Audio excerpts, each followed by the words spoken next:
Okay, guys, as you know, we're having our last show for tonight. It should have started on regular time, but you see, we gave you 2 shows prior to, so please bear with us. We'll be with you shortly. Momentarily, we'll be right back.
All right. Thank you for your patience, guys. Welcome, welcome, welcome. As you know, this is our regular time, so to speak, where we come to you live every Friday. It's Friday. It's Friday. How have your week been? Welcome, world. Welcome, welcome, welcome. As you see on our screen, I know if you've been with us for the last 2 shows, you'd have seen that Talisa Thomas, she's my daughter. She's also a part of the Ladies Uplifting and Inspiring group. She is now on the honor roll at Immaculate Conception High. So we just want to say a big congratulations to her. Congratulations to Lisa. Wherever you are right now, just go and big up yourself. All right. So we're here this evening to tell you a little bit about life lessons. I'm sure we all have gone through some situations in life where we can relate to, we can attest to. And we have with us 2 Jamaicans again. You know, we try to incorporate them as much as we can. And, you know, we're all over the world. So we just talked to Sevad, an artist who's in Germany. And we have we have Anthony Davis, sports admin, former Olympian legend, and Nicola Lopez, or a life coach, who will be talking to us this evening. And, you know, Nicola will back us up. I'm sure Anthony has something to share with us about life's lessons. Right, Anthony? All right. And Angela is with us. I'm sure she will chime in whenever, if ever she can. And again, for those of you who are just joining us, welcome, you know, all our fans, our supporters, everybody, our sponsor. And, you know, as you know, January 1, we'll be here giving away tablets to our children back home to help with their virtual lessons. As it is today, you see, the world is like the new norm. You know, are we going to get used to it? I don't know. But welcome you to special guests, Anthony and Nicola. Can you just, you know, tell us about who Anthony is? Well, thank you very much for having me. And it's a wonderful opportunity to be able to share some experiences with your audience. I am 68 years old. I have been working in sports for just about 20 odd years, but I didn't start in sports. My first discipline was really land surveying, and I moved from land surveying into sales, and that was a distinct decision that I made, because initially I thought I grew up as a very shy person, and it was important to learn how to be convincing, learn how to express yourself properly. And sales was a wonderful opportunity to give me that experience. And so I did several sales training courses, went to spend some time in sales, but that's was a part of preparing for what I really wanted to do. And what I wanted to do was sports. I competed as an athlete. My life story is a little unusual. I didn't go the traditional route that most people went, in that they had a fantastic high school career. In high school, I essentially was interested in cadets, played sports, boys all over. You're going to play box football, race on the corridor, do things like that, but never saw myself as any serious athlete. That came later after I went to CAS and I met Dennis Johnson there. So, in a nutshell, that's a little bit about me. I will be able to share later on in the program experiences that took me along different paths and allowed me to become the person I am today. So in my introduction, that's how I like to start. No problem. Thank you so much. All right, Nicola Lopez. Yeah, so hi everyone. Good to be here in Cleo. Just really huge congrats to your daughter. That's a huge milestone for her. Thank you. So send her lots of congrats and love.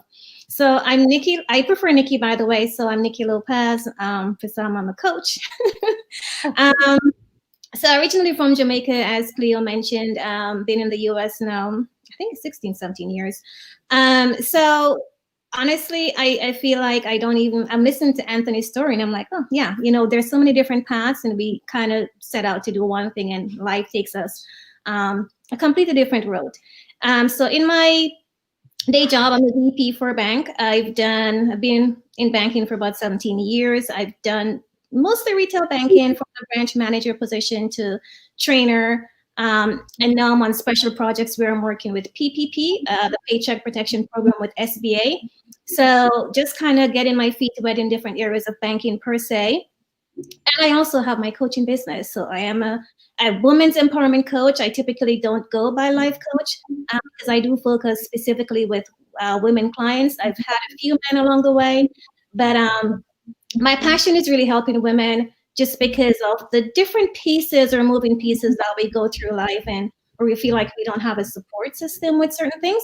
And so that's how I ended up doing this, again, based off my personal experiences and recognizing and realizing that I needed support, I needed help for a number of different reasons I didn't have it, embarrassment, fear, or just feeling like you're alone in whatever situation you're going through. And I figured, you know what? There's no way I'm the only woman who has those fears or you feel embarrassed about certain things. So I need to let women know that there is a voice, and that's how that came about. So here I am. Thanks for having me. You are welcome. And as you know, that's part of our vision, mission, objective here at Ladies Uplifting and Inspiring, where we're here to empower each other. Not to say just women, like you said, we do incorporate the men, but the women, I think we need more help, to be there for us, our sisters, because some of us, have gone through lots of different things in life, and some of us feel like they're alone, and just sharing our stories and trying to help reach out, like Sekou Clark said earlier. If you don't have the funds available, some kind of resources, you may be able to send them to get some help, or just being on here sharing our stories and letting them know that, listen, you're not alone, we're in this together. All right.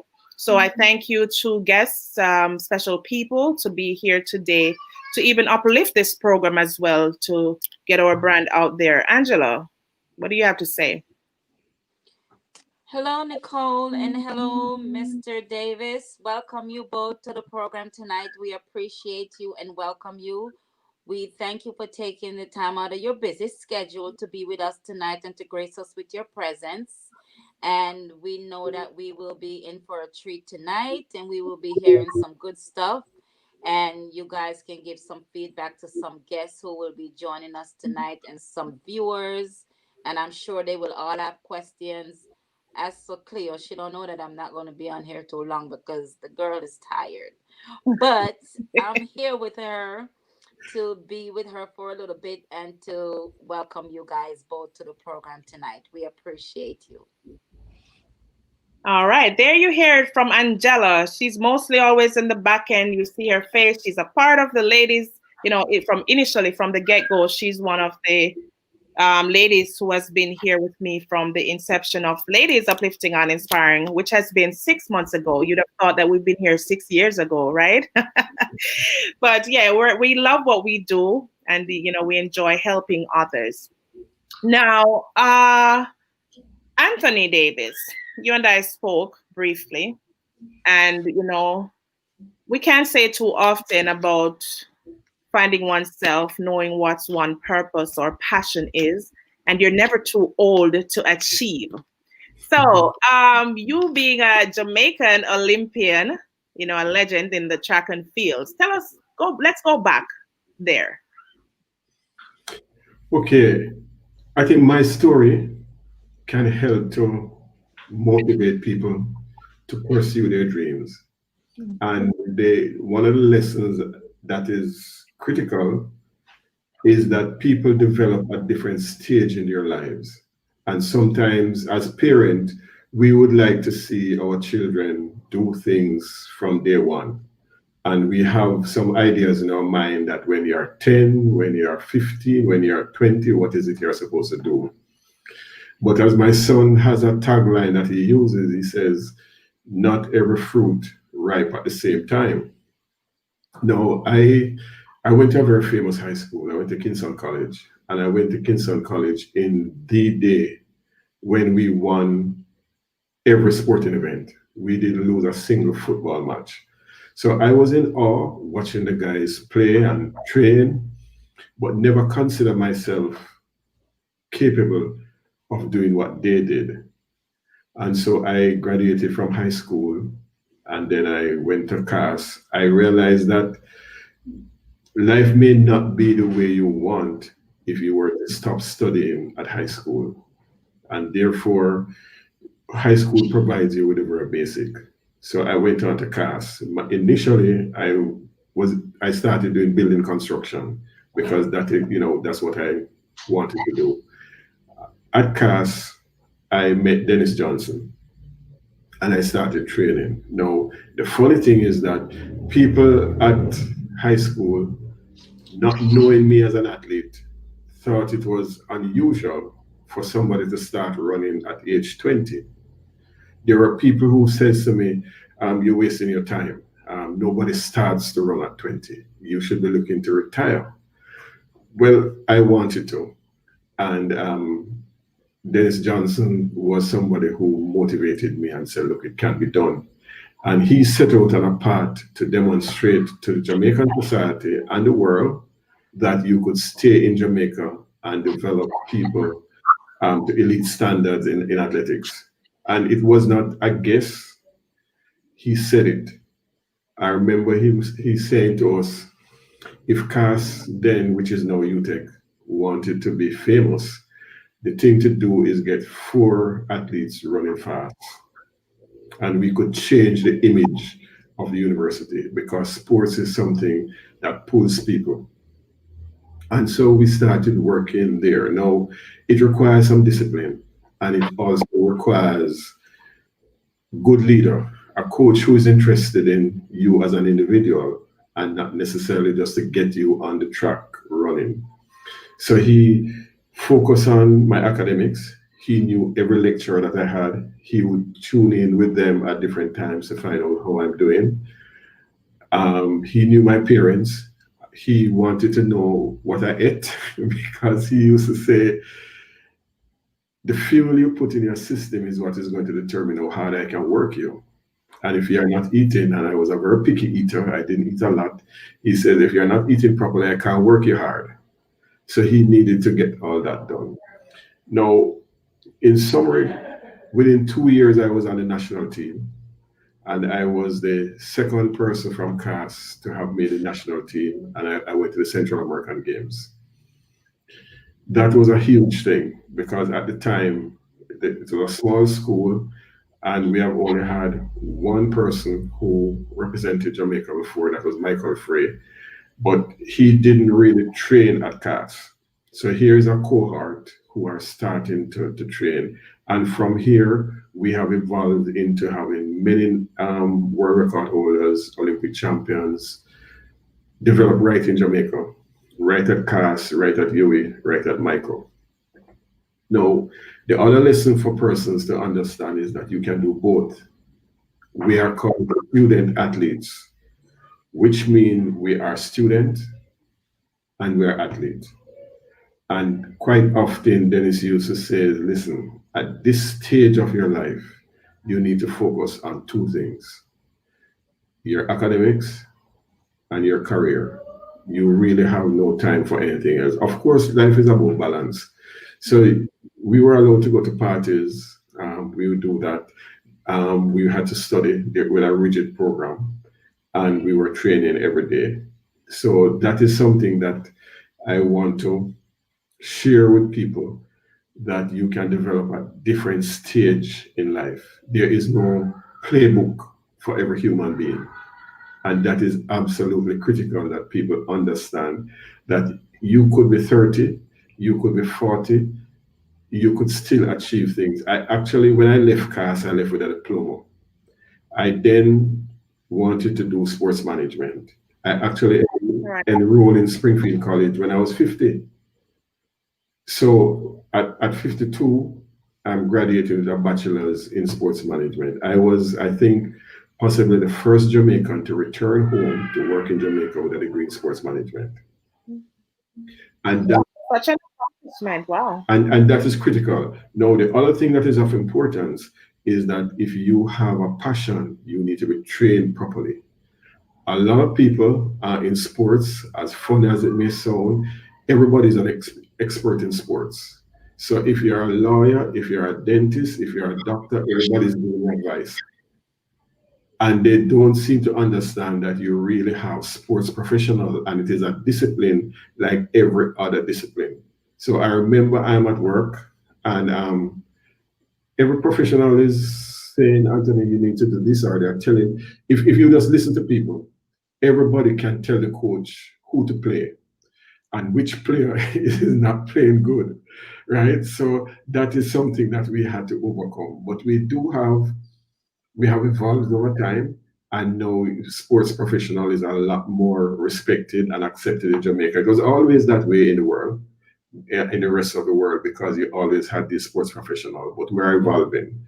So, I will take a break now, but up to that point in life, the major lesson is that you can achieve what you want, when you want, and you need to have a clear path to work to achieve your goal. Awesome. Well, tonight my head is so big already, but I'm learning so much more. So I'm sure you audience, hopefully you are learning a thing or two. Now, Nicola, I'm sure you're listening as well. You've been on our program before. So again, I must say welcome back, just for those who probably didn't catch you the first time when we spoke about financial wealth. Now, you come from country, right? Country girl. Straight out of Bala. Balaclava, big up on the map, right? So I want you to share your little story with us before you are now the Nicola Lopez International Life Coach, etc. Yeah, so from Bala, had parents not just really, especially my mom, that just really, really, really, really pushed and pushed. Growing up in a home where you're told education is everything, and that's a premise that I've kind of lived by. Not only that, you hear about education and you hear about, I grew up knowing, because it was drilled in my head so much, that I can be anything and I can do anything. And as a kid, that probably doesn't mean much. But as you become older, you realize that the only limits that we have are the ones that we do, in fact, place on ourselves. And Right. so worked at the cleaner back home for a couple of years, and then migrated to the US, and then my journey started. Life was rough.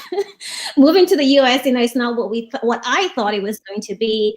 Coming on a visitor's visa and not being able to work, going through that process of just stress, and getting pregnant with my son, because I had my daughter from back in Jamaica. And so I had to really buckle down and remember the things that I grew up here and remembering I'm smart, remembering I'm strong, remembering I can do it.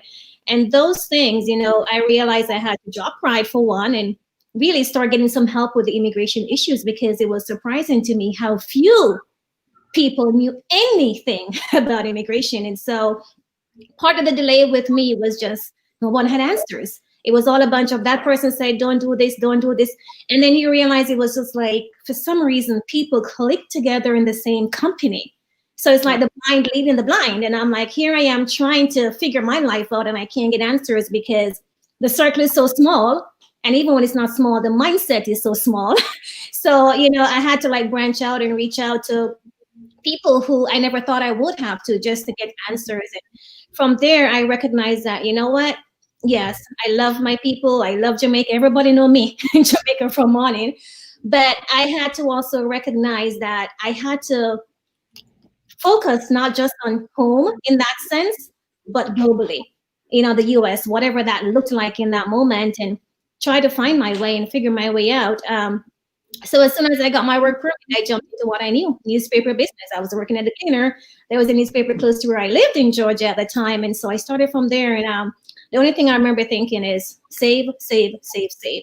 On top of that, I did move here because I got married, and my marriage was not what I anticipated it to be. So you have the stress of that, the stress of a new baby, and then Michaela being 5 years old at the time in a new country. And so all I remember thinking is, I don't know what the future holds. What I do know is I wasn't going to stay married. And what I do know is that I needed to be able to provide for myself and my kids. And the only thing I could think of then as something tangible was finances.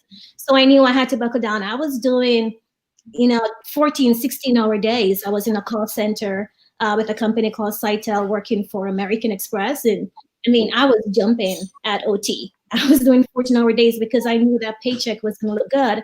And I had to start somewhere. And again, the little things you grow up as kids hearing is not how much you make, is how much you save, all those things that you heard as a kid, and it just didn't connect. Somehow when trouble take you, pick me shot fit you, right? So those things just started connecting, and I started connecting the dots with the little things. And, from there, I found my strength, remembering who I am. I just start having little goals. This month I need X amount, that, until I was able to really start find my own. Another thing that was a huge task was I was like, am I going to rent? Am I going to own? Home ownership is then, honestly, now that I've gotten into it, it's not complicated. But back then it was complicated for me. So it's like it was constantly learning and trying to network and to see who I could get answers from and ask all the tough questions and, just try and find a way to break through. And so that is where the push came from. I remember my marriage was so horrible. I had the kids. I remember before my son was born, I could not feed my daughter one evening. And, and she's actually in the background now. So she's hearing this and I'm pretty sure she remembers it. I remember saying to her one morning, I'm like, Michaela, she hated the food. We were still new to America. She was used to her curry goat and her curry chicken back and, dumpling and whatever. And now here she is going to elementary school and she hated the food. And I remember saying to her that morning, I'm like, you have to eat. If you don't eat the lunch at school, I don't know where you're going to get dinner from. Wow. And that was that defining moment for me where I knew I had to regain my strength as a woman. I had to remember who Nikki was. But also it was that moment where I knew I made the worst decision possible in terms of the person to marry. And this is not a dig on him. I made my choices. I've accepted it. But all of those things culminated to where I had to realize that I was being watched. I was being watched by my kids. Right. And I had to be the example for them. And so I buckled down, between school and work, and then, started home ownership. And then from there, that kind of set the tone where I started saving. I had rental income coming in. I was with a bank, and a foreclosure property came across. And I had some money saved up for my daughter's college education, right? Because I'm like, I'm not going to have my kids start life in debt. Like, I knew that too. And that opportunity came across my desk, and I was like, Nicola is going to kill me, but I'm using this money. I'm getting this place because I'm a big picture person. Yeah, my heart was skipping fast because that's the only money to my name. And it's for my daughter to go to school. But I was like, if I can do this, and somehow in my head, I saw that it could happen, scary as it was. So I didn't even tell her. I emptied that savings account for her school. And that's where I started with home ownership in terms of getting that rental property. And that started generating income. And then, of course, by then, same banking, but with different companies over the years, and then the promotions and then salary increases kind of helped to make things. And then I got into investments. Believe it or not, as a banker, investments wasn't my thing. I just got into that maybe 5-6 years ago, and recognized that's honestly truly where people make the money. And not to be a millionaire. I want to be a millionaire. Right? On my vision board. I want to be too.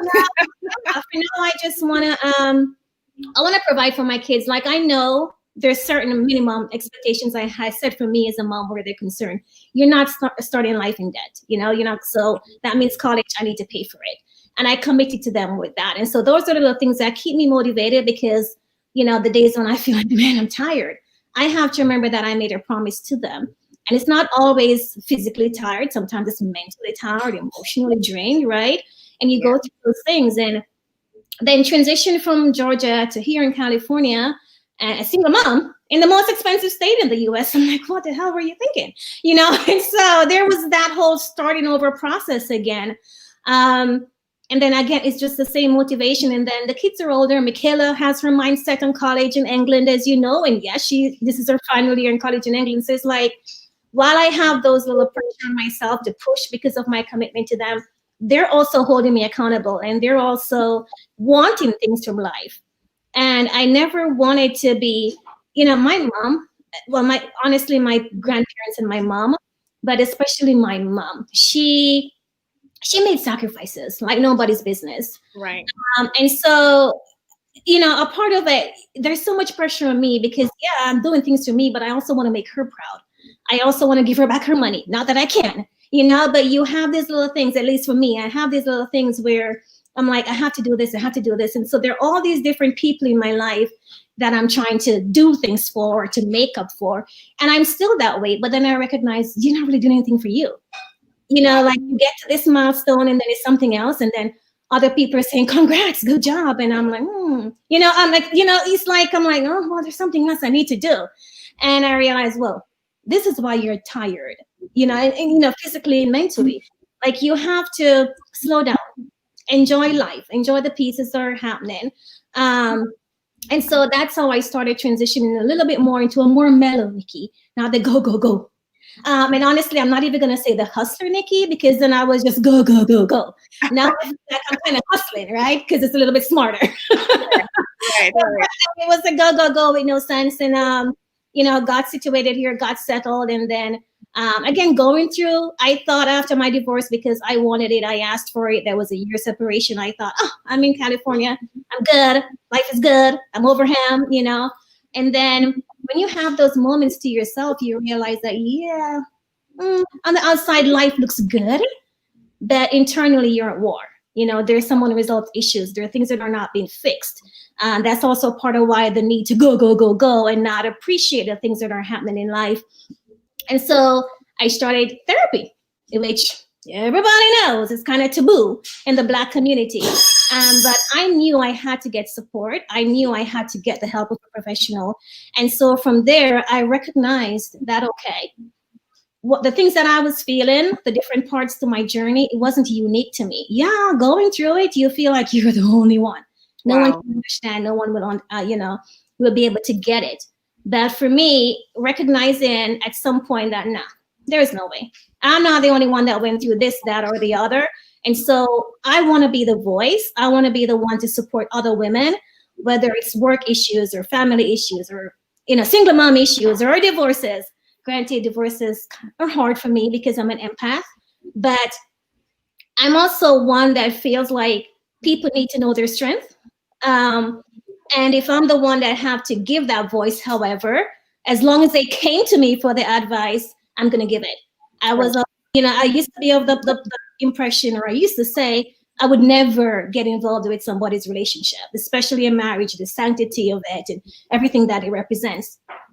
But then that's also kind of why people are miserable. Am I going to say, go divorce your husband, go divorce your wife? No. But if you come to me, I'm going to tell you if that's what I think in a nice way. Now, of course, as a coach, I can't. You know, it's up to me to ask some questions and have them self-discover and all that good, fancy stuff that coaches do. But if you approach me as a friend, then don't come to me if you don't want to hear the truth.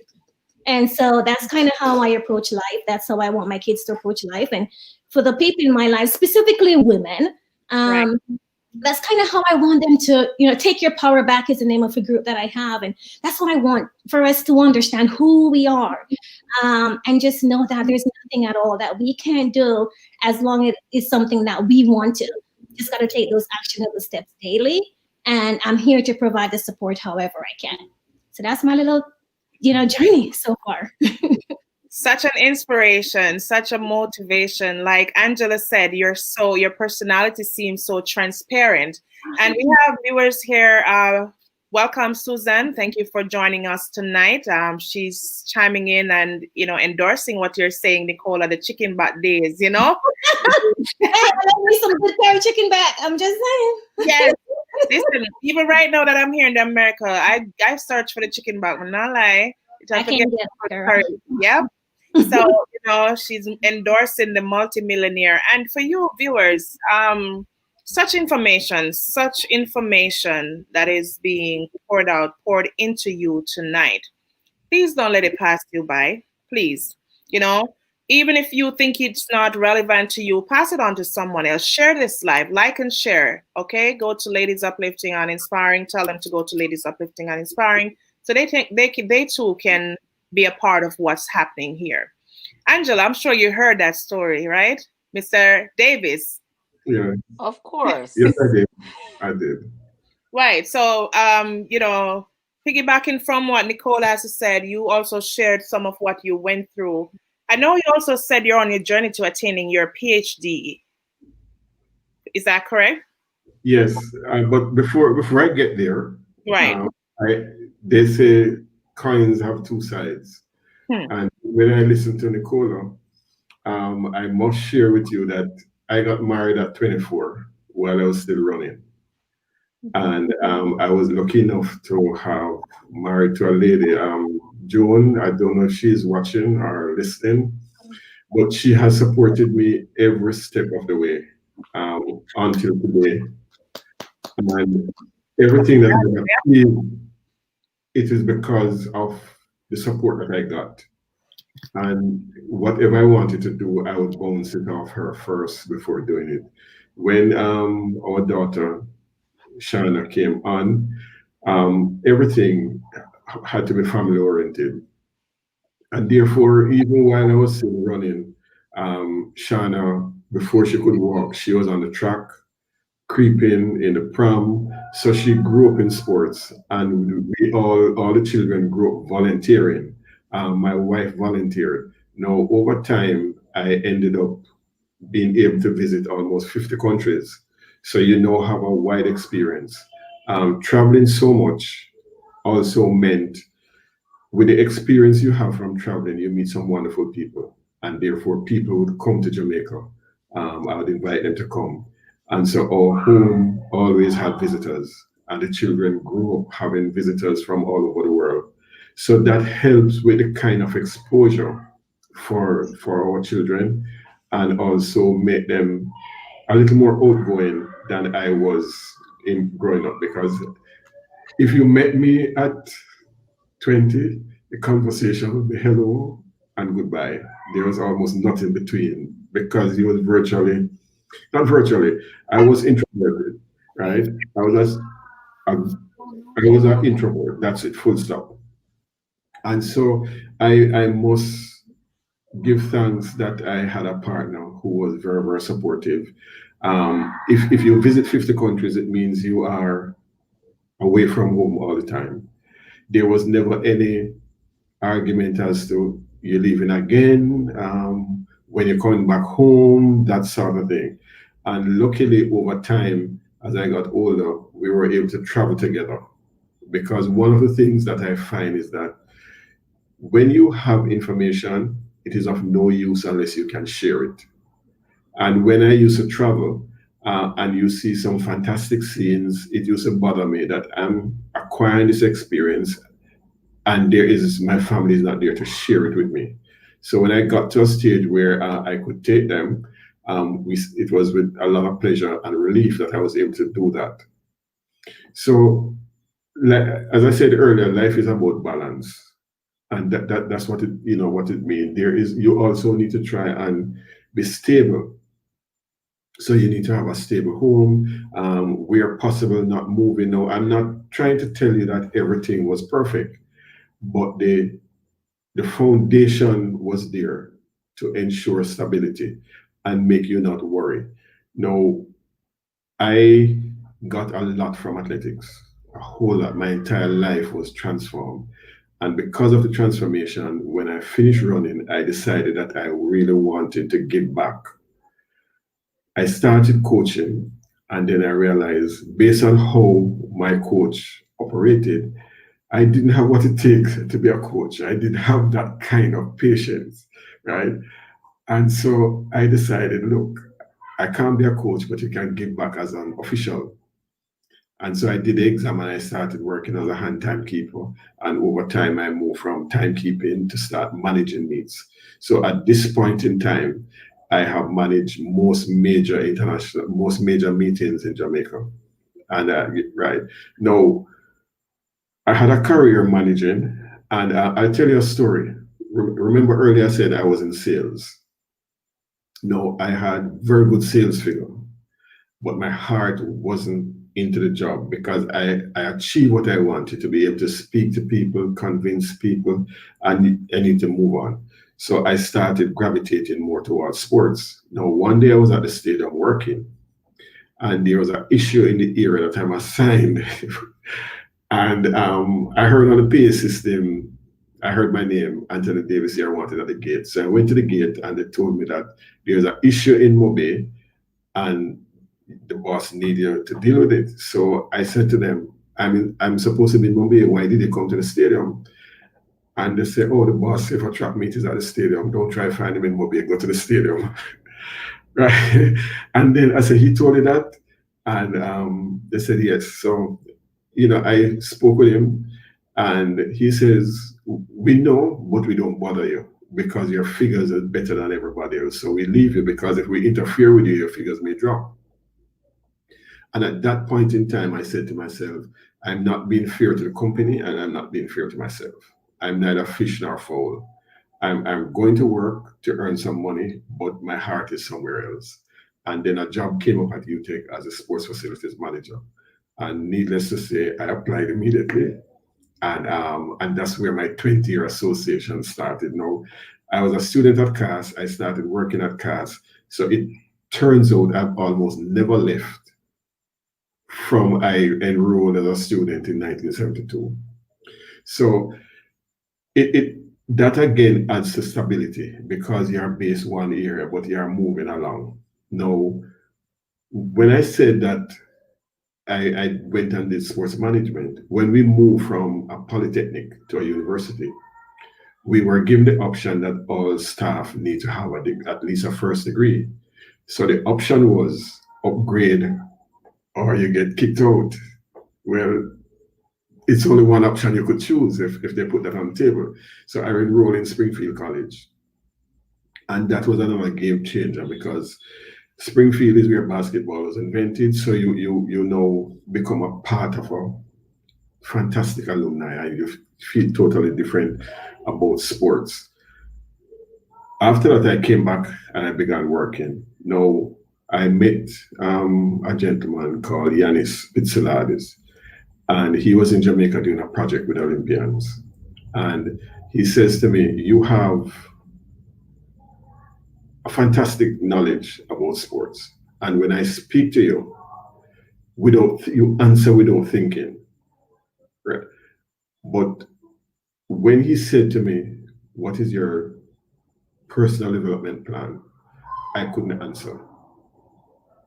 And he says to me, you can tell me everything that you want for UTech. You can tell me everything that the sports in Jamaica could be done to make it better.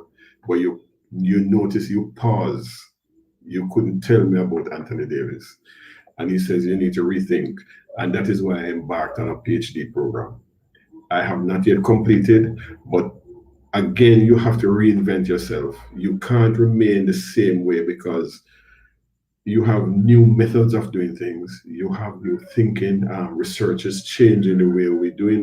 We are in COVID now, and every day we are doing something that we have never done before. In some instances, we are forced to do it. If we can do it without being forced to do it, it will be significantly better. And therefore, opted to go to Scotland because I had experience in North America education system, and therefore I think I would be more rounded if I then went to England to get another side of the coin, and therefore that experience, so it helps to give you contact on both sides of the. We used to say both sides of the lake, right? So you know people in everywhere, and life is about networking. You must be able to take up the phone and call somebody to get something done because we can do nothing by ourselves. And most of what I've achieved, it is because I've shared something, an idea with someone. And when I share the idea, some of the skill sets I do not have, for example, graphics, computer graphics, but I will go to somebody and say, look, this is what I'd like. Can you get it done? They'll, do a mock-up, show it to me. I say, yes, this is exactly what I will move on. So partnership is critical. We must work in conjunction with other people. And what is more important is that we have to share the knowledge. I have, I am of the view that I'm only where I am because people have helped me in a significant way. And therefore, I think in going forward, I also must help and share the information. So any organization that I'm a part of, all the contacts that I have is at the disposal. I have never felt that I need to hold anything because, as they say, if your fist is closed, you can't receive anything. Your palm is open, you can receive a lot more. And I try to live by that. And so, that is something that other persons can look at. Hoping that person listening will understand that it doesn't detract from you how powerful the people around you are. The more powerful persons you have around you, the better it is for you to succeed because they are going to be the ones to point you in directions because we all have a particular path that we want to go based on our history, based on the experience we have had, based on the training that we have had.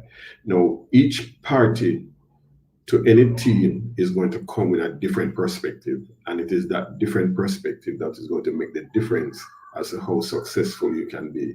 So my message to people: surround yourself with persons who have dissenting views. Surround yourself with persons who are strong. It will not detract from you as an individual. It can only make things go better. So, I'll pause. But up to this point, that's what I'd want to share.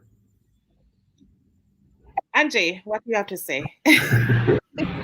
Wow, that is so powerful, Mr. Davis. I'm sitting here and I'm looking like you started at 50. But you know what? With God, all things are possible. You can do anything you set your mind to. And thank you for motivating me. You are motivating me tonight. And you are inspiring me to go on and do what I want to do in life and never to give up and to do the things that I want to do with my life and to pass it on to my children, to never stop giving up, to reach for the stars and do what you want to do because the sky is the limit. I really, really sit and listen to both you and Nicole tonight, and you guys are really giving it to me. They're I'm sucking it to taking it, you. I am taking it all in. I told Cleo that I was tired. I had a whole bunch of stuff going on this evening, and I said I wasn't going to stay on. But now you guys are just uplifting me. You guys are inspiring me. You guys are motivating me. So that makes me want to do more, and I'm not going to get off until this is finished. So I appreciate you both, and I thank you. And I'm here to listen to the rest tonight. You see the impact you people have on us, and I'm sure the viewers as well. I'm telling you, I've always I've always said that I would like to achieve a PhD. And I know that it's not just talk that's going to take me there. And like you, Mr. Davis, a lot of us, we're not chickens, so to speak.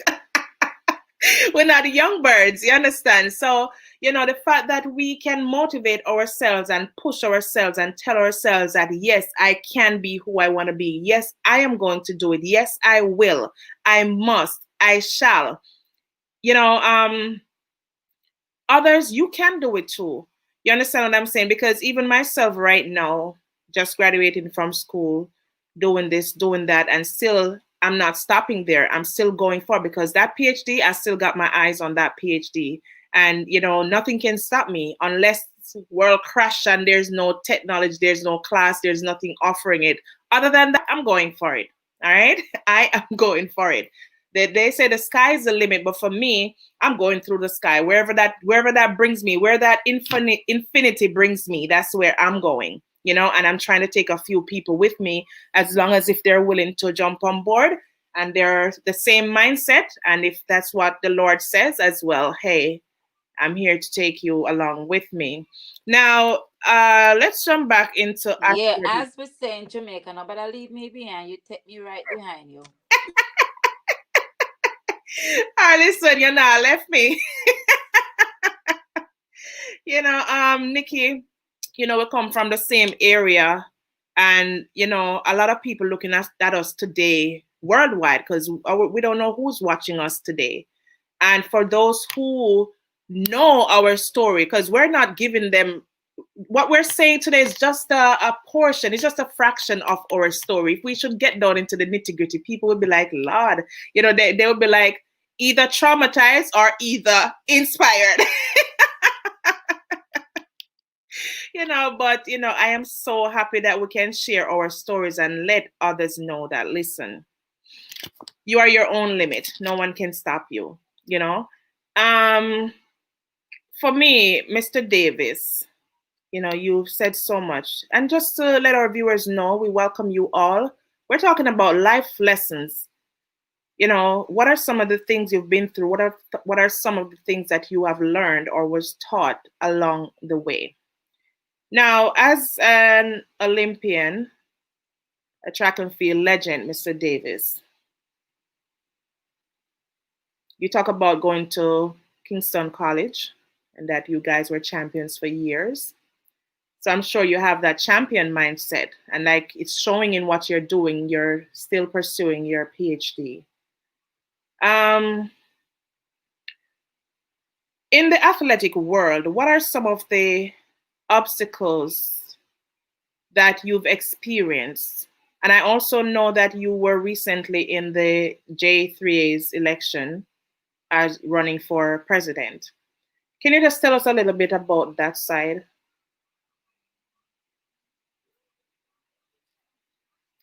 I'm sorry.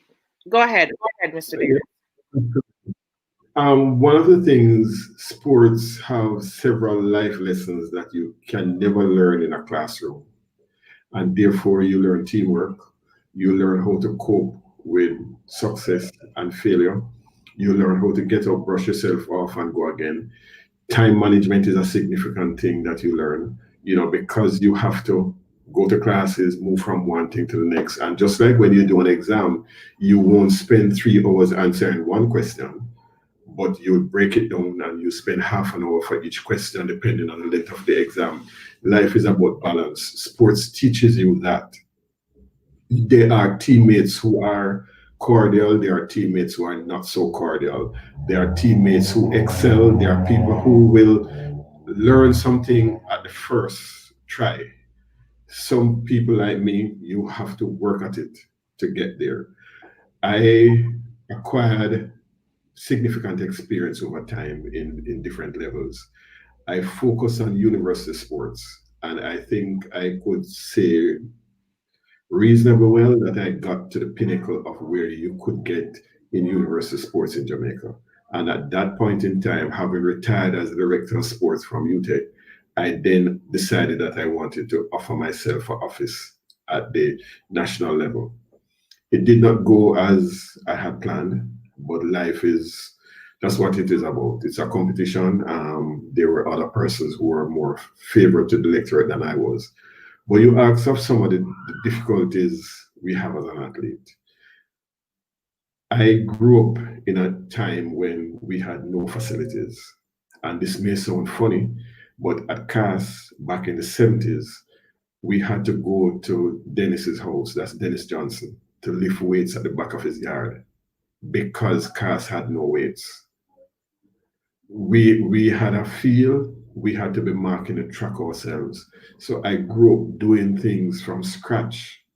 So sometimes I used to say to people while I was director of sport, I'm the worst person to tell that you do not have an ideal situation because I've had to work with nothing. And I'm accustomed to working with nothing to get what you want. I used to tell people in life, you have a choice. You can sit and complain about what you don't have, or you can work with what you have. If you came to UTEC and you look at the facilities that we have there, you would never believe that we have been able to develop world record holders because we decide that what we are going to do is work with what we have. Now, I am of the view, and I was brought up that way, that if you do what you can with a little, you're likely to get some more. But if all you do is sit down and complain, nobody's going to come on and help you. Somebody will look and say, if you can do that with a small amount, can you imagine what is likely to happen? Likely, I'm saying, if you had more. It doesn't necessarily follow that the people who have the easiest life do the best, right?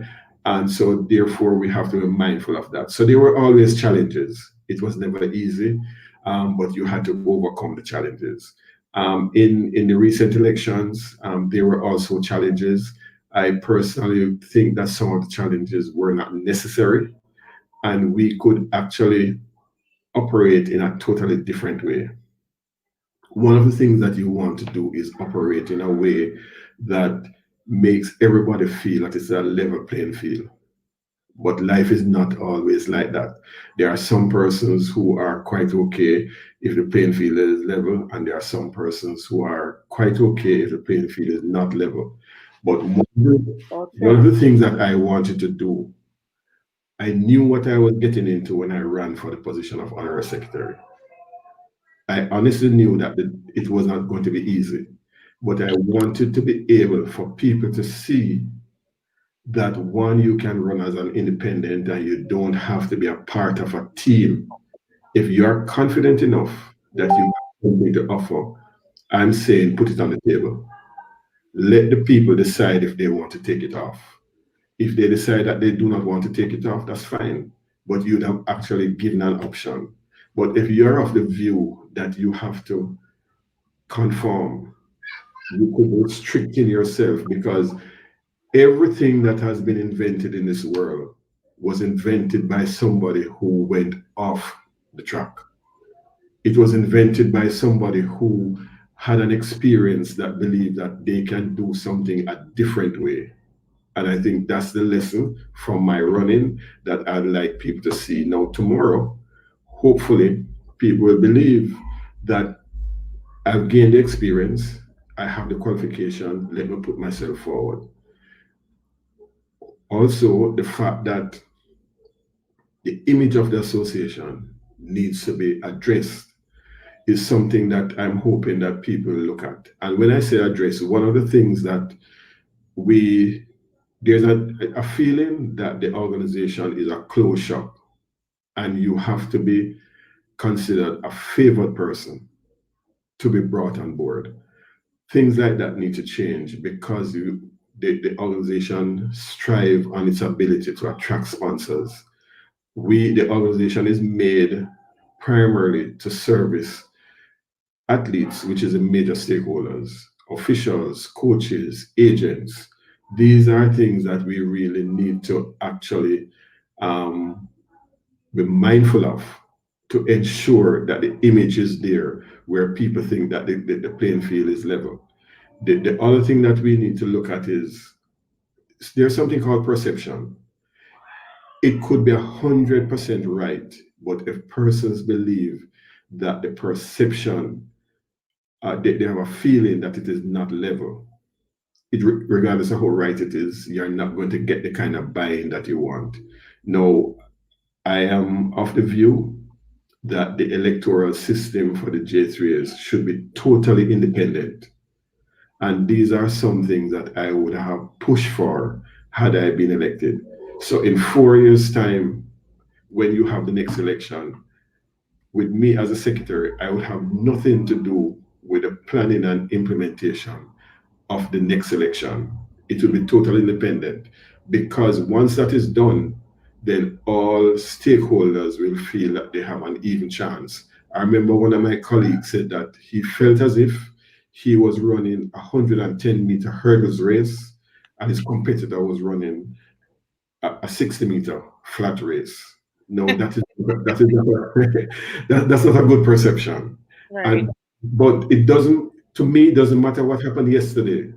What is important is that we have it within our ability, we have it on the table, that we can fix it to ensure that the people in the future will not have to go through the same challenges that some of the people today have to do. And I want to go back quickly to say to you that when I came from the Olympics in 1980, I was unhappy with some of the things that I saw. And I wrote a petition and I got half of the team to sign it. And I remember distinctly the last paragraph I said, I'm taking this position to ensure that the athletes of tomorrow would not have to suffer the same fate. Well, I'm here to tell you, not much has changed. Wow. However, it doesn't mean tomorrow it will remain the same, because there is a dynasty, whatever it is, there is a period when you have a fundamental shift, and each generation coming up is a little less tolerant of some of the things we were tolerant of growing up. So I think going forward, we may very well now have a new generation of athletes that demand more and insist that they be treated better. Because if you listen to the stories from the 1970, 80, 90, 2000, it is only the faces that are different. Wow. The experience is pretty much the same. So I'm hoping that the new administration will sit down, look at it, and says, what legacy do we want to leave? Do we want to continue the same thing where people believe that it is same old, or we have it in our power to make fundamental changes? Because if you make those changes, it is the athletes who are going to benefit. Sounds like you were going to be a transformational leader within the J3, Mr. Davis. Only time will tell, or Right. could have. But those were my ideas that had I been in, these are some of the things that I'd want to see change. Having been an athlete myself, it makes a world of a difference. And having been an athlete who started from scratch with nothing, my outlook is going to be totally different. I have, let me just quickly say two things which you may laugh. I'm already laughing. I remember going to Finland back in the 70s, and I was the first Black person some of the people were seeing in real life. And people, one guy walked up to me and pinched me real hot. And when I said to him, why did he do that? He wanted to see if I had something on my skin and if it was going to come off. Oh, wow. No, yes, because he had never seen a Black person before. When you walk into the bank, everybody in the bank stop working and looking at you. When you walk down the street, the kids throw their bicycle down and run. Why do I tell you this? It allows you to become a lot more confident in who you are. It allows you to portray yourself in a manner that the people who have never seen Black people before will feel respected and feel and understand that we are no different from them. Now, that experience carried forward helps towards making you the transformational leader that you think that I could have been. And it is, like I say, it is experience that you have gained over the years that brings you to where you are today. Right. Wow. Nicola, as a life coach, well, like I said earlier, Mr. Davis, sounds like you would have been a great transformational leader by getting the J3As in a position to, be there for the athletes more. And the fact that, there were a lot of things that you think the leveling field, that was the most important thing that I got, that level playing field where I'm just saying, probably they are of the notion that if you're not a part of their elite clique per se, then you won't benefit from it in that light. That's just my opinion. Now, before I go over to Nicola, do you think the athletes' voices, well, no. Do you think people are afraid to speak their mind because they are afraid of ricochet or being targeted and ignored? And this goes for people who are on the board per se with the J3s and who are involved in the organization, as well as athletes and past athletes, to be exact. That's for me? Yes, that's for you, Mr. David. Yeah, okay. I'm puzzled up to this point in time. Why? And when I say puzzled, I'm wondering what is it why the athletes who have retired now, right, and have the experience that we speak of, are not willing to come out and speak of that experience, not to embarrass anybody, but to say this is what it is, and to say we need changes, because you can't have generation after generation having the same issues. Now, remember earlier I spoke about the perception. I'm not telling you that I have evidence, but there are a lot of people who are of the view that if they're current athletes and they speak out, they could be victimized. Now, there are some athletes who are of the view that the J3 is neither here nor there and cannot help them. And it's almost like it's a necessary evil. You can't go to the Olympics or the Pan Am Games or any major international games, except for the European circuit, the Grand Prix circuit. You can go there as an individual, but you can't go to the major meetings. And that is where you get, let's just say, ratings. And you're more than likely to get a better contract with a shoe company if you perform, if you are the Olympic champion, world champion, that sort of thing. So that perception is there, and people are hesitant. But there are people who actually feels that the J3 is neither here nor there. And one of the perceptions is that they plan meetings, which is the national championships, and we have an invitational meeting. And over time, we have had a few meetings, the Norman Manley Games, the Freedom Games, and all of that. But outside of that, there is not a significant development plan that people can identify with to say, over the years, this is what has happened. Some of the things that I had put on the table, which is absolutely necessary. We need to understand that athletes are human beings. Like myself, a lot of us are shy, introverted. You run fast and automatically you become a star. You cross the finish line and you, with a good performance, or you jump high, or you jump long, or you put the shot far, immediately somebody stick a mic in front of you, and it can be intimidating. Not many people can speak. I remember being in England and was asked to visit a school. Now, when they asked me to visit a school, coming from Jamaica, I think of a school with just a few kids, only to find that they put me on a stage with about 400 or 500 white kids sitting in front of me, and I'm like, I'm the only black person there. And then they say, oh, you need to address the kids.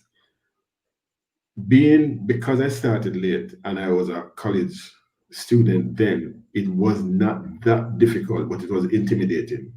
right. Now, there was no preparation and things like that the J3 can do to have voice and speech training, soft skills training. You talk about you come from Balaclava. I was born in Kingston, Right. but at the same time, I understand because my mom is from St. Anne. It might And be a there, different sentence too. I was born in Kingston, though. Okay, right. we're in the No, country. Okay. the point that I'm making Yes. is fine dining etiquette and all of that. Sometimes you go somewhere and you have to play smart. Look and see which knife and fork the person uses first, which glass it is, right? You might pour water by yourself into the wrong glass, and when the man come with the wine, that glass is gone. They have to bring you another one. These are not things that come naturally. And therefore, you, as I say, you need to think of the athlete as a human being. This kind of training needs to take place, right, in a systematic way. Last night I was watching a little clip, and somebody said Mike Tyson earned something like about $400 million in his career. Right now, Mike Tyson can't find $4 million. Financial management is not something that all of us have the skill to manage. In my home, I can't manage figures. So I don't even worry about money. My wife manage all of that because you have to recognize who have the skill to do that. Now, the athletes are the same. You need to have financial counseling, explain to them how you interpret a contract. And that's why sometimes we are of the view that I don't have to go to school. I just need to perform, whether it's cricket, basketball, what have you. How do you evaluate a contract? When you have a manager who is giving you advice, how do you evaluate the advice? And therefore, I think these are some of the things that the governing body for the sport need to do. There are several financial organizations that would be happy to run financial seminars for the athletes. Talk about insurance, talk about investment. Do you need to buy a fancy car? Because some of the things that is likely to happen, a one-time purchase is not an issue. In most cases, we all can make, if you're earning some money, you can make a one-time purchase. The challenge comes, the maintenance, the insurance every year, and then all of a sudden you don't have your shoe contract renewed, and you own a series of cars, and you now have all these monthly expenses that you have to pay. These are some of the guidance that we need. I'll share a story with you. I was upstairs in my office at UTech, and they had a seminar downstairs, and they had a lot of people with exhibition, with booths and that sort of thing. And I went down to this booth, and the lady, the rep, gave me her card, and I said to her, can I get assistance for some of the athletes? And she said, what kind of assistance would you like? And I pointed out to her that I wanted shampoo and toilet articles. And she says, no, man, come have a seat. I need to talk to you. I have never heard anybody asking for assistance for athletes and didn't ask for vitamins. And I'm saying the kids need to wash their hair, they need to do everything. You have to present yourself in a way. And these are some of the things that you have to look at. How do you dress for an interview? Yes. These are crucial things, that it don't matter what degree you have. These are things that is going to make the difference. Sometimes there, at some point in your life, it is not the certificate or the degree or whatever it is that you have. It is the soft skills that you have that is going to make the difference between you and somebody who's an honor student. There are some times you may be invited for lunch as a part of the interview. How do you conduct yourself? And therefore, I remember at Springfield College, what they did with us is that we had to do interviewing techniques, and you were recorded and you play back, and everybody in your class critique the interview. And therefore, by the time we left, by the time we graduate, we had all that behind our under our belt. These are some of the things that I think the National Federation can do over and above just planning an event for the people, and that will make a world of a difference to who we produce. You remember the athletes are our ambassadors. How they express themselves publicly is going to make the world of a difference. It's going to make a difference whether a company wants to use athlete A as a brand ambassador as opposed to athlete B. And these are the things that I'm sure the coaches, the athletes, the agent will be looking for to get done. And if they are done, It will help to transform the image of the association. It help to transform the athletes, because at the end of the day, the athletes have to be reintegrated into society. You spend 15, 20 years running in a particular, you can't go into a company. You have no working experience. The working experience you have as an athlete. Right. It allows you to be disciplined. It allows you to have time management skill, but the particular skill in marketing or in accounting or anything, you are deficient. So when you are being interviewed, they are going to be judging you for this in the same way that they judge somebody who has graduated and started working in the industry. So you have to present programs that allow them to be reintegrated into the working world. All right. So welcome, Mr. Houghton, one of our previous special guests right here on Ladies Uplifting and Inspiring. He's saying he's totally in agreement with you, Sir Davis. He's asking, how can we convince the ruling parties to invest in these things? Is there anything the athletes can do to expedite this process? Yes, the athletes can agitate. The athletes can speak more. One of the things that I find very strange for track and field now, track and field is intricately linked with education more than any other sport. Almost every single athlete is coming to the high school, they leave, they go to junior college, then move from, or they go straight into university. We did a survey some years ago, and what we found is that, like, unlike cricket and football, those sports had a minuscule number of persons who had been exposed to university education. And when we say exposed to university education, we use a simple platform to say if you're enrolled in college, whether you finish, whether you did 1 semester, 2 semester, track and field had the highest percentage. And although it has the highest percentage, for some reason, we have never been able to have an athletes association. If you have an athletes association, that is a bargaining tool. You have leverage. If you look at the NBA, if you look at the NFL, if you look at all the professional sports, they have association and the athletes have a voice that they can speak with. Christian Taylor just started an organization, and that is something that we need to expand on. In Jamaica, we need to look at it. Now, people may say, but we have an Olympian association. That's very limited in scope. Not every athlete went to the Olympics. You could very well have athletes who went to Commonwealth Games, Pan Am Games, CAC Games. They went to all major games. Like Sekou Clark was one of them who didn't make it to Olympics. Precisely, but he was an elite athlete. Now, one of the things that we have to look at is have an organization for athletes, which is different from the Olympian, because the Olympian, I can't say for sure, but it doesn't strike me as a lobby group. It is more a group of people who you try to facilitate in whatever projects that they may be doing. And Athlete Association is one avenue that can help to bring about the change that is necessary. And then what you do, you sit down and negotiate. So an athlete who is like a trade union at the workplace, there are several members of staff who may never speak, but they have a voice being a member of the union. And your elected representatives are the ones who will put the programs on the platform and speak with the association. So I'm hoping that somewhere along the line, the athletes will decide that this is what we need to do.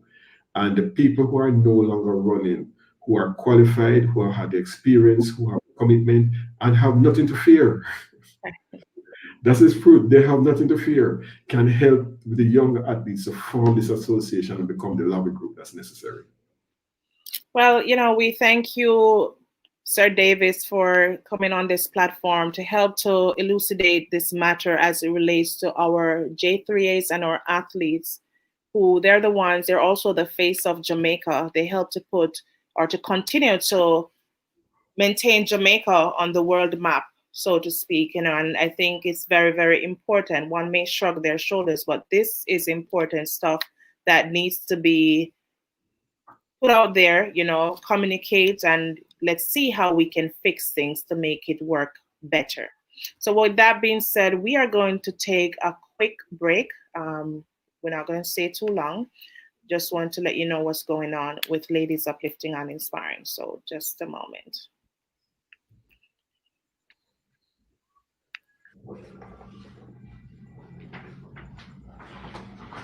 All right.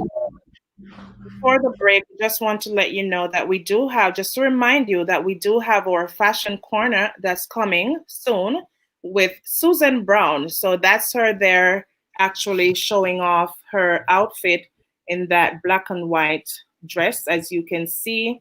And she wants you to know that her shirt is from Fashion Nova, $32. She wants you to know that, you know, you don't have to be spending lots of money to look exquisite. All right, the top, well, the skirt, sorry, is $32 at Fashion Nova, so you can run over there. Her top, which is that butterfly looking thing, is from Social Butterfly, and her belt is from Amazon, only for $10. As you can see, Susan strutting her fashion there, and just look out for her. You will see her in person right here on Ladies Uplifting and Inspiring. All right, and we also want to throw in there our giveaway, which we have our main sponsor. It's going to be a surprise.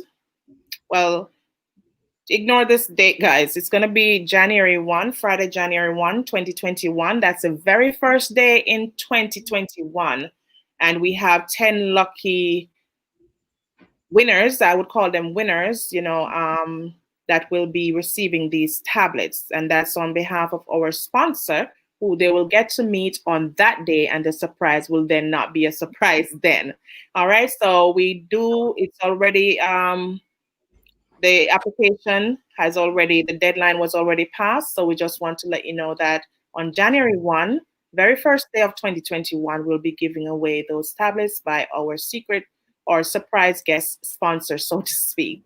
All right, guys. So we just wanted you to be mindful of that. All right, so we're just gonna, we're not even gonna take a break. We're just gonna jump right back to it. So Nicola, my thing is this: as a life coach, right? And you know, other people experience traumas, difficulties, like you mentioned earlier in relationships, as Mr. Davis said, athletes who are trying to overcome, but there are obstacles, right? I know that for a life coach, there are many things that is expected of you in terms of you looking out for your clients and improving on their relationships, their careers, and a day-to-day life, so to speak. Now, can you clarify more so our audience can know what's your purpose? Yeah, so one of the big differences, because it's a lot of folks seem to misunderstand the difference between a therapist and a life coach. I'm not a therapist. And the way for me to quickly or try to easily, distinguish between the two is, I say therapists, they go back in the past, they look through your traumas and everything else and help you to get to the root cause of what's going on and help you move through those pieces so you can finally get to today in a healthy space, healthy mind. I don't do trauma. I wouldn't be able to diagnose anyone.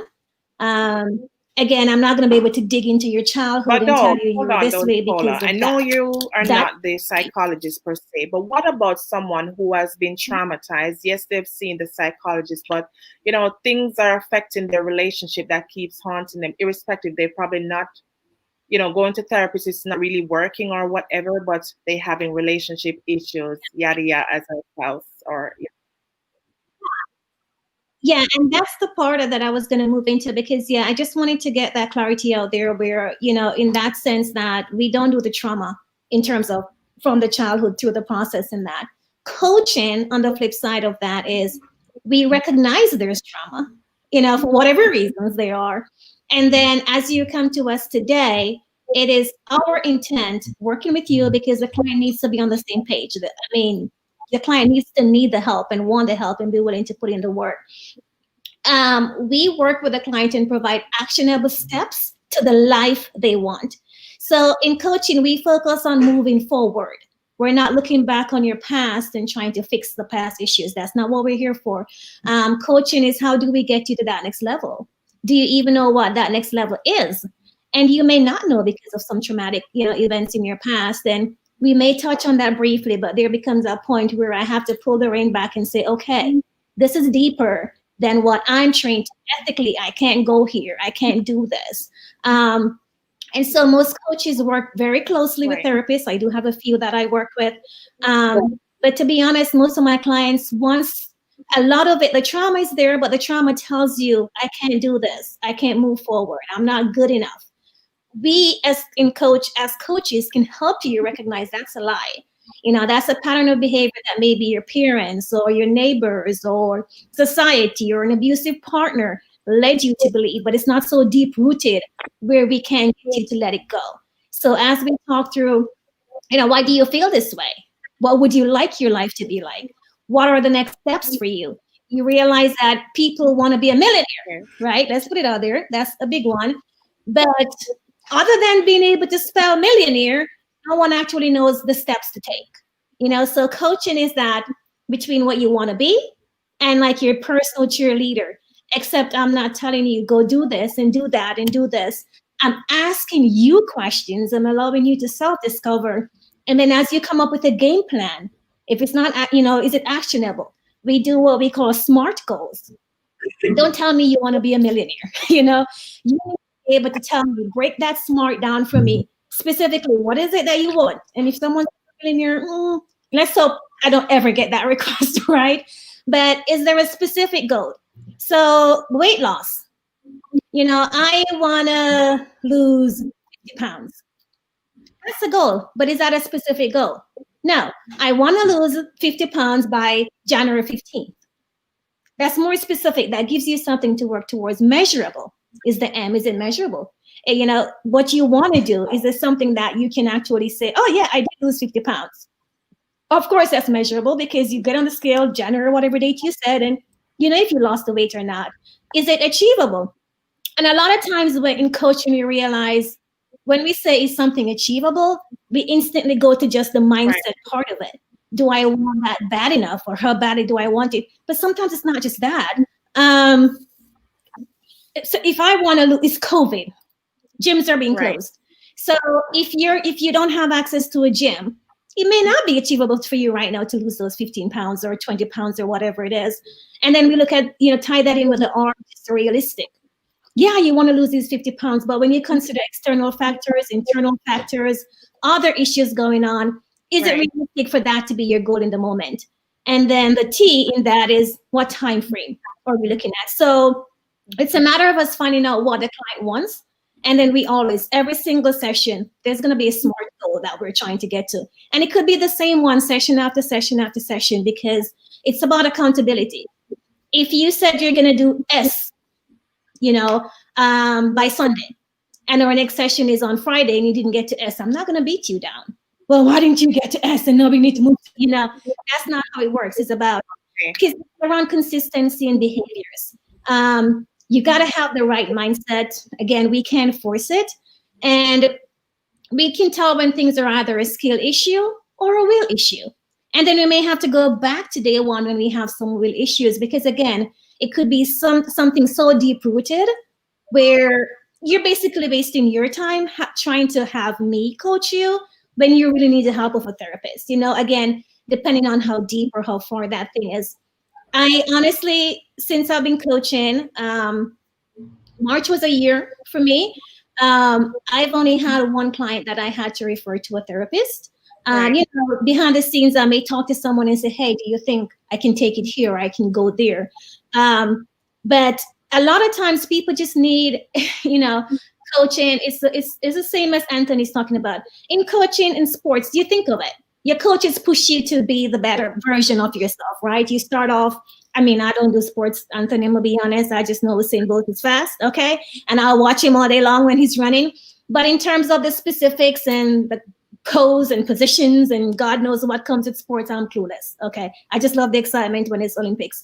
But you push, the coaches are pushing their athlete to that next level. You're not saying, well, it's because your father did this, why you can't do this. That's not what coaches do, right? So it's, again, whenever someone is with me, how do I get you to that next level? I don't have an agenda for a client. You've got to be able to tell me what it is that you want. And again, we come up with those actionable steps. I hold you accountable, but you've got to want it too.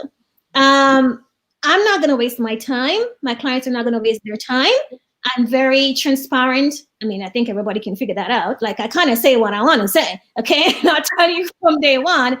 Now, listen, if you're not in this, then you're wasting my time. Right. Because we're not kids. And you don't want to waste their time either. How much is it? It's expensive. Okay. Yes. So do you really want to pay some money to sit here and waste somebody's time for 6 months? No. Why would you do that? And for me, I want to see the growth.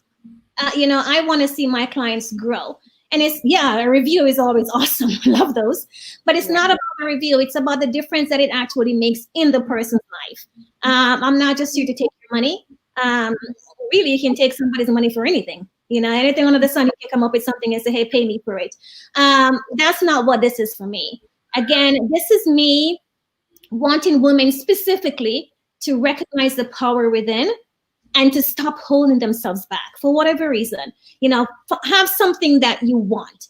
A perfect example of that, my kids. I tell my daughter all day long, well, not anymore, she's 21, she thinks she's grown. But, growing up, especially when we moved here to the US, she knew the only thing you cannot do in this country is become the president. And the only reason for that is because you weren't born here. That's it. That's not within her control. Okay, right. So right away, she knows there are no limits. I get to do and be who I want to. And yes, you have kids that aren't, they don't hear that daily or they don't hear that enough. And so you become adults. Parents need to be more involved, like Dr. Patron said previously. Parents need to stop being lazy and be more involved. That's why you have lazy kids too. So yeah, that is absolutely true. And so it's when you're an adult, you realize that there are some things that you should have gotten inner work, or the inner child. Lots of us run from that inner work because it's painful. Coaches love to say self-care and self-love, right? I get it, but it's not glamorous. It's hard work. It's work that you may have to get on the floor and bawl for a minute as you go through it if you decide to be honest with yourself. But needing help or trying to get to that next level requires like ridiculous honesty. Like bawl my eyes out for hours kind of honesty. And for me, it requires transparency as well. I'm never scared of telling my story. It has made me who I am. And I usually say things in your life should make you better, not bitter. A lot of folks don't understand that. I use my challenges to make me a better person, not a bitter person. But again, that's because you've got to be able to do that inner work from inside, and then realize that, what, F this, excuse my language. I've got to do something better with life, and I've got to stop holding other people accountable from the decisions I was a part of. I made those decisions, whether it was willfully or not. And sometimes we're blindsided, I get it. But do we continue to beat ourselves down? Or do we continue to hold ourselves back? Do we continue to be stagnant? Or do we just, realize that, what, this ain't working. I've got to do something. And so that's what I want. Once someone gets to me anyways, usually the mind is kind of working that path, but they're not too sure how to get there. And so that's where you come in as a coach is, you're just a support system for them. You're their cheerleader. And if you think about it, not many people actually give people an opportunity to talk about themselves, right? As soon as somebody says something, you jump on because it's relatable to you and you want to give your story. There are times when I had coaching sessions, they're about 45 minutes. And there are times when I probably talk for 2 minutes. Sometimes it's just someone listening. Someone knowing that, what, this 45 minutes is about me. I have someone listen to me for a change. Again, someone without an agenda, someone who's not here to judge, someone who's just to say, hey, here's my hand when you're ready. Take it. I'm going to walk with you. But at the end of the day, this is your goal. This is your mission. I'm just here to support you through that process. Oh, my goodness. Nicola, you are just such an expert in what you do, everything that you do, with transparency, integrity, clarity, all of that. What do you say, Dr. Davis, just listening to her, whether, even though you're a guest, but what do you have to say?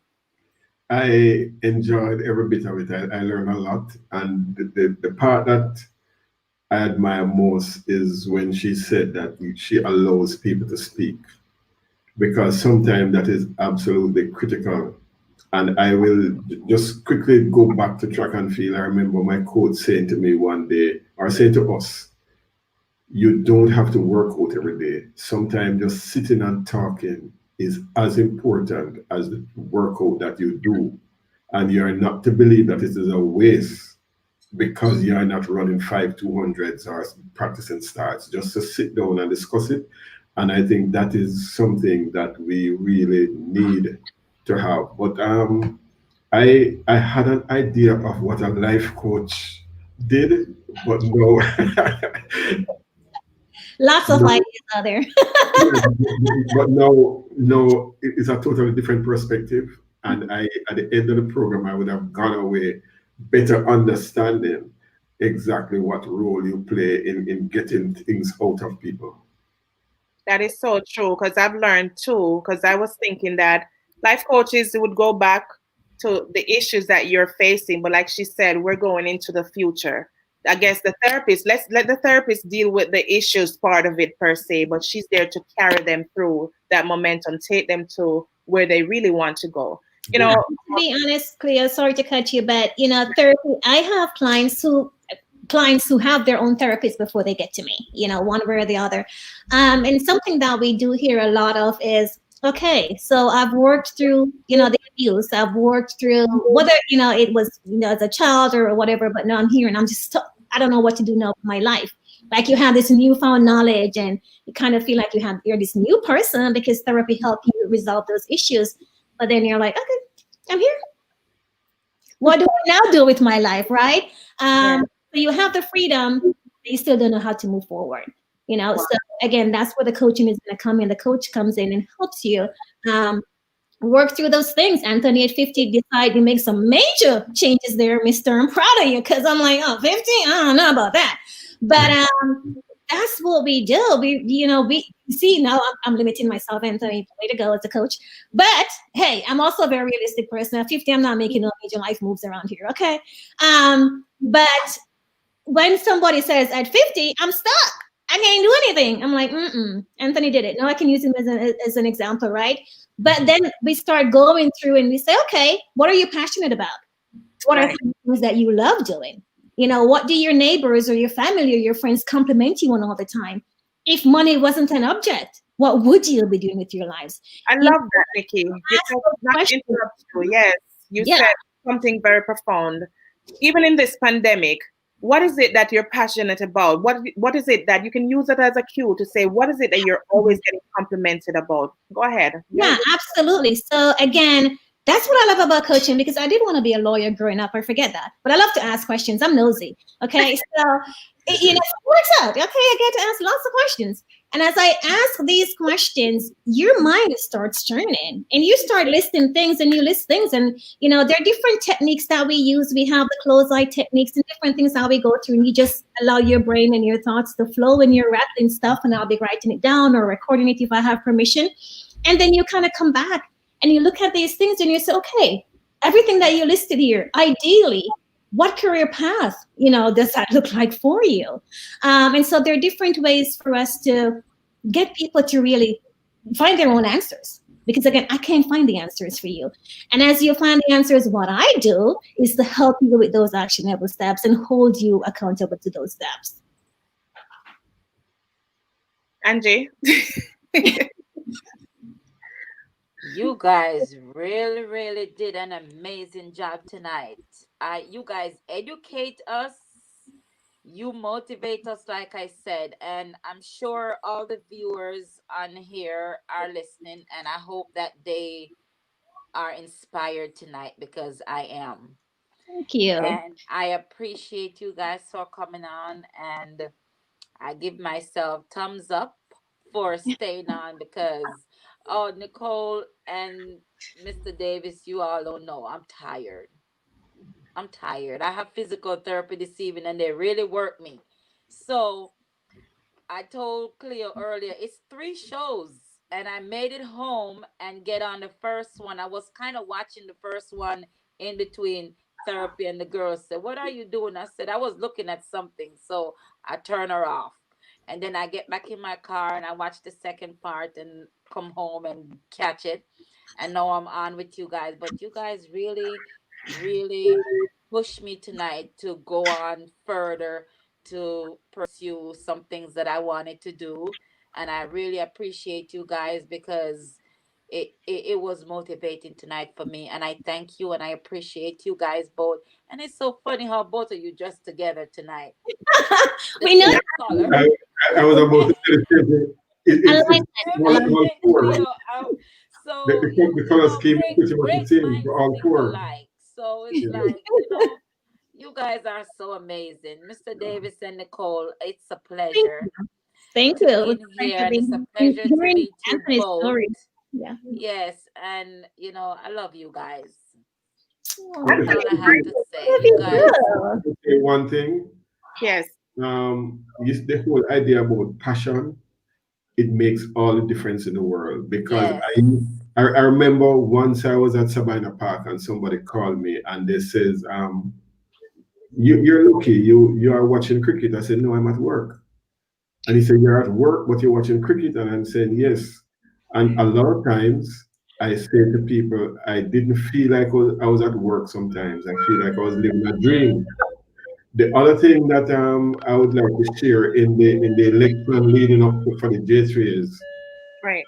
almost every interview that I did and many people that I spoke to, each person said, why are you not running for president? And I had one answer. I am passionate about the operational side. And in most cases, when I says I'm not passionate about being a president, people understood. And if you are passionate about something, in the good times and the bad times, you won't feel like it is a struggle, Yes. right? And therefore, I remember once I like branding, and I did a lecture, and one of the professors at UTech was saying to the president, "Why don't you consider making Anthony the marketing manager?"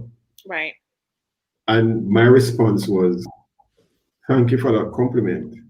But if you move me from sport and put me into straight marketing, you might wonder if it's the same individual because I'm not passionate about that."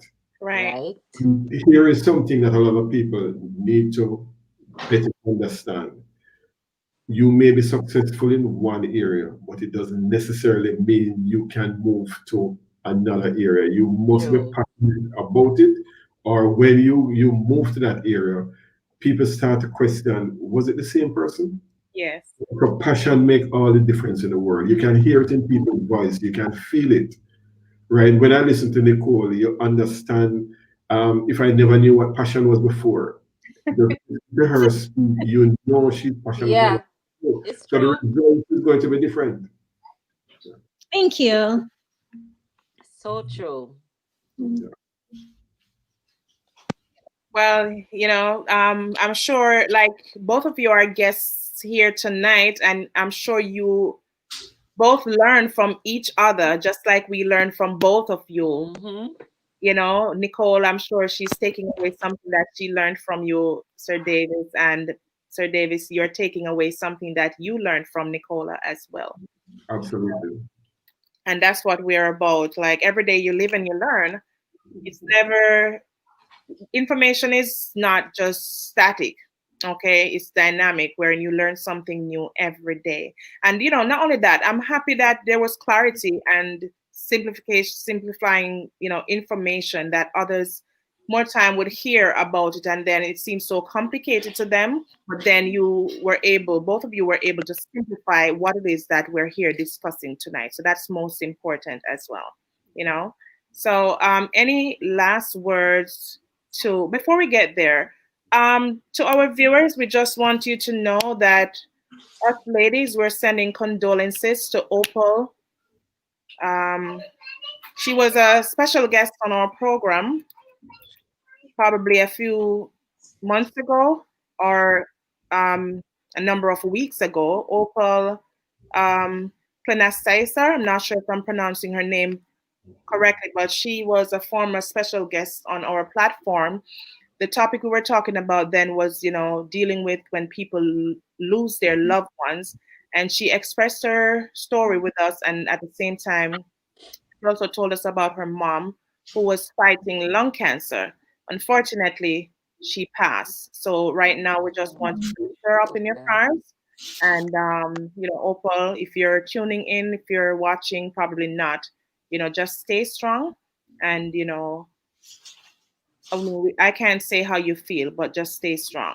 All right. And we just say our deepest sympathy and empathy and condolences to you and your family. Yeah.